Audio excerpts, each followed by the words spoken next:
Hello friends, मैं गिरीश खन्ना आपके लिए ऑटोमोबाइल से रिलेटेड वीडियो लेके आया हूं, जिसमें आज हम बात करेंगे होंडा सिटी की टायर रिप्लेसमेंट के बारे में। तो वीडियो के साथ एंड तक बने रहे। साथ ही साथ अगर चैनल पे नए हैं तो चैनल को सब्सक्राइब किए बिना बिल्कुल मत जाना और बेल आइकन दबाएं, जिससे कि हर एक वीडियो की नोटिफिकेशन सबसे पहले मिले। जो टायर रिप्लेसमेंट की बात है, टायर रिप्लेसमेंट जो है एक तरह से आप जब गाड़ी एक मेंटेन करते हैं, उसका अकेला सर्विस करवाने का ही काम नहीं, जब टाइम पे टायर वियर आउट हो जाए तो उनकी रिप्लेसमेंट भी करवाना बनता है। और ये भी अच्छी कॉस्टिंग ले जाता है एज अ सर्विस कॉस्ट के मुकाबले। काफ़ी अच्छा 20-22 हज़ार का आपको खर्चा बैठ जाता है। तो इस वीडियो में आपको जो मैं बताने जा रहा हूँ, ये कोई स्क्रिप्टेड वीडियो नहीं है जिसके अंदर मैं आपको पूरी स्क्रिप्ट बना रखी है और समझा रहा हूँ। मैं ये आपको एक पर्सनल एक्सपीरियंस अपना बता रहा हूँ, जितनी देर हमने होंडा सिटी को यूज़ किया उसके बेसिस पे। अगर हम बात करें तो मैंने 3 सेट के टायर्स यूज़ कर बैठा हूँ अब तक। पहले जो स्टॉक आए थे कंपनी से, उसके बाद 50,000 किलोमीटर पे हमने रिप्लेस किए थे, अब 95,000 किलोमीटर के राउंड पे रिप्लेस किए हैं। अगर हम बात करें, कंपनी जो होंडा सिटी 2012 है उसके साथ हमें स्टॉक साइज देती है 175, 65, R15। और जो ये साइज है हमें मिशेलिन XM1 मिले थे स्टॉक में।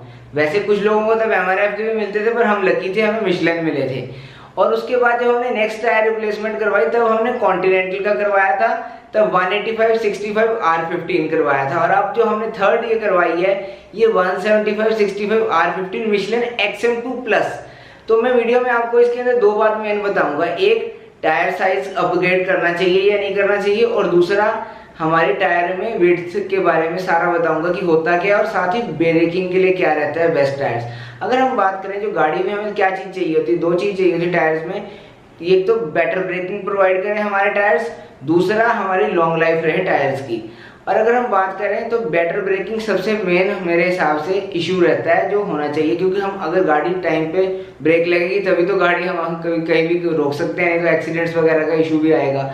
अगर हम बात करें इसके बारे में तो जो ब्रेकिंग है, जैसे अगर हम 175 का स्टॉक साइज देखें, वो भी कम है विड्थ का गाड़ी के टायर का।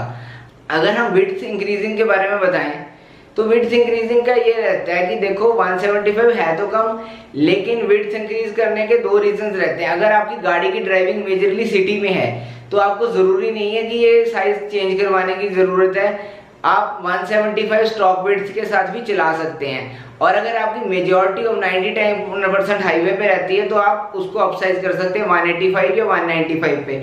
185 के साइज पे विड्थ पे अगर आप अपग्रेड करते हैं तो 185, 65, R15 या 185, 60, R15 दो ऑप्शन होते हैं। जो 185, 65 होता है उसमें हाइट गाड़ी की यानी कि ग्राउंड क्लियरेंस थोड़ी सी बढ़ जाती है, 60 के अंदर सेम रहती है। और जहाँ तक कि जो टायर चौड़े करवाना, देसी भाषा में अगर हम बोले तो सारे कहते हैं एवरेज डिक्रीज होगी। मेरे पर्सनल केस में जब हमने 50,000 किलोमीटर पे 185, 65, R15 करवाया था तो 1-2 किलोमीटर पर लीटर का ही फर्क पड़ा था, ज़्यादा फर्क नहीं पड़ा था। तो आप मुझे कमेंट्स में ज़रूर बताइए कि आप क्या अपग्रेड कराओगे जब, तो साइज अपग्रेड कराना चाहते हो या नहीं। तो मैंने तो जब फर्स्ट करवाया था अपग्रेड 50,000 पे, तब साइज भी हमने चेंज कर लिया था, 185 करवा लिए थे 65 आस्पेक्ट रेशो के साथ। अब जो ये हमारा क्या रहता है कि टायर्स की आपको जैसे मैंने बताया विड्थ ज़्यादा होगी तो ब्रेकिंग बेटर होगी, पर ये मिथ है। अगर हमारे टायर्स की ब्रांड या क्वालिटी बेटर होगी तो हम सेम साइज में भी अच्छी ब्रेकिंग पा सकते हैं। मैंने इस बार दोबारा से मिशेलिन इसलिए ली क्योंकि मिशेलिन XM2 प्लस की ब्रेकिंग काफ़ी अच्छी है और ब्रांड्स के मुकाबले। और साथ ही साथ मेरा अब 90% यूजेज सिटी का है कार में, तो सिटी में ही जब गाड़ी चलनी है तो 185 स्टॉक साइज करवाने की ज़रूरत ही नहीं है। देखो, अगर आप विड्थ तब इंक्रीज करवाओ जब आपकी हाईवे पे ज़्यादा चलनी है गाड़ी, हाईवे पे आपको कॉन्फिडेंस मिलेगा, गाड़ी का स्टीयरिंग काफ़ी स्टेबल रहेगा। पर जब सिटी में आप चलाएंगे तो आपको वो होंडा सिटी में स्मूथनेस नहीं मिलेगी।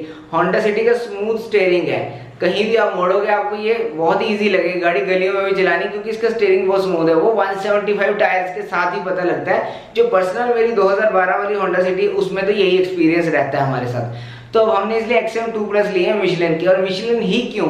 मिशेलिन देखो जो ब्रांड है, इसके टायर थोड़े सॉफ्टर साइड में होते हैं और इनकी रबड़ की क्वालिटी बेटर होती है, जिससे कि ये लॉन्ग लाइफ तक चलते हैं। लॉन्ग लाइफ चलते हैं यानी कि लोगों को 70-70, 80-80 हज़ार किलोमीटर तक भी चलते हैं। हमने फर्स्ट टाइम 50,000 किलोमीटर पे इसलिए चेंज करा लिए थे, तब वियर नहीं हुए थे ना टायर, हमने इसलिए चेंज करा लिए थे कि 5 ईयर्स हो गए थे, तो हमने कहा इस साल इतने साल बाद तो चेंज करवाने ही करवाने हैं। प्लस अब लेकिन जब हमने कॉन्टिनेंटल के टायर्स चेंज करवाए हैं लगभग 95,000 किलोमीटर पे, ये पूरी तरह से वियर आउट हो गए थे।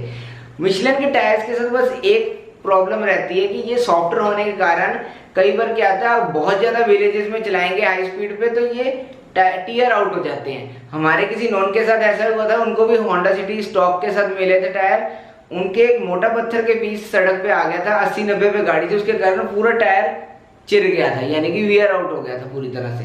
तो ये इशू रहता है, लेकिन थैंक गॉड हमने 50,000 जब गाड़ी चलाई हमें ये इशू बिल्कुल भी नहीं आया। स्मूथ राइड, अच्छी ब्रेकिंग ये मिली थी, इसी करके मिशेलिन पे हम दोबारा गए हैं। क्यों गए हैं? देखो 22,000 के आसपास का खर्चा बैठा है, 22,800 के ये टायर्स रहे हैं। मैं आपको बिल इसमें पूरा लिंक कर दूंगा, ऊपर आप वीडियो में देख सकते हैं। तो इसीलिए लिए है ना हमने दोबारा मिशेलिन, और हमें 20-20 हज़ार में भी 4 टायर्स का सेट मिल रहा था, पर हमने इसलिए नहीं लिया क्योंकि देखो ये इशू रहता ही है, अगर आपको कंपनी अच्छी चाहिए तो फिर प्राइस तो अच्छा देना पड़ेगा। साथ ही साथ एक्सपीरियंस मेरा पर्सनल मिशेलिन के साथ अच्छा रहा था, नो डाउट कॉन्टिनेंटल के साथ भी अच्छा था, मिशेलिन के साथ बेस्ट एक्सपीरियंस रहा था।